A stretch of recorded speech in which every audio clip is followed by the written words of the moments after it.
Andrei Lazarov. 10% talent.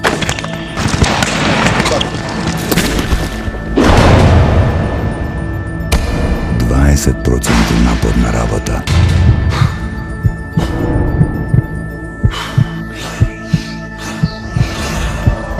I 70% voda.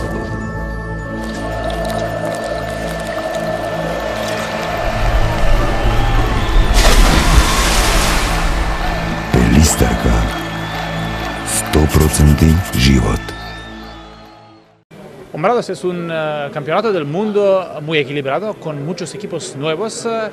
3 de los 4 semifinalistas juegan con una nueva generación de jugadores. España también, Eslovenia, que es gran sorpresa, Croacia, que juega sin su estrella Balic, con muchos lesionados, con muchos jóvenes. ¿Se cambia un poquito el balonmano? Sí, creo que es importante, ¿no? Hay momentos para cambiar, los jugadores nos hacemos mayores y hay que rotar, hay que buscar nuevas ideas y creo que está bien, ¿no? Que equipos que han cambiado y hay jugadores más jóvenes estén en el final de un campeonato tan importante y bueno, sobre todo que estén jugando también Eslovenia, que esté jugando también Croacia, que esté jugando también España, pues es una gran noticia para todos y para el balonmano. Quiere decir que el balonmano tiene futuro. En otra selección de Macedonia, juega a abril 2 partidos contra España en la cualificación por el próximo campeonato de Europea. Ustedes veo cualquier partido del Macedonia este torneo. Al fin terminamos a la posición 14, al último europeo fuimos quintos. Es una continuidad de resultados a las grandes competiciones. Sí, Macedonia está haciendo en estos últimos años unos resultados muy buenos. Creo que el grupo que tienen ahora es un grupo pues, que está haciendo un buen balonmano.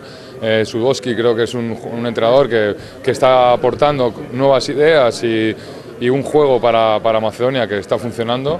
Y yo creo que tanto Kiro Lazarov como Kirill Lazarov y Borko pues, creo que son los pilares, ¿no? de ese equipo. Y seguro que España va a tener muchas dificultades en el partido que jueguen en Macedonia para la clasificación del Europeo 2014. Lazarov es su tercer año en España, me habla muy bien del país, del equipo, de jugadores. ¿Cómo es Kiro fuera del campo? Bueno, yo creo que muy parecido a lo que vosotros podéis ver, ¿no? Es una persona muy tranquila, muy de sus amigos, nos juntamos muy a menudo para tomar café, hablar y es una persona que le gusta estar bien rodeada y bueno, yo creo que es tan buena persona como buen jugador. ¿Ustedes va a jugar o el año que viene vamos a ver un Hombrados como presidente? Pues no lo sé, no, ahora mismo estoy preparando las elecciones a presidencia de la Federación Española y si es posible ser presidente, pues trabajaré para el balonmano español y para el balonmano internacional todo lo que se pueda y si no, pues si no podemos ser presidentes, pues bueno, estaré ya preparado, mi rodilla ya está bien a partir del mes de abril y podré jugar pues 1 o 2 años más.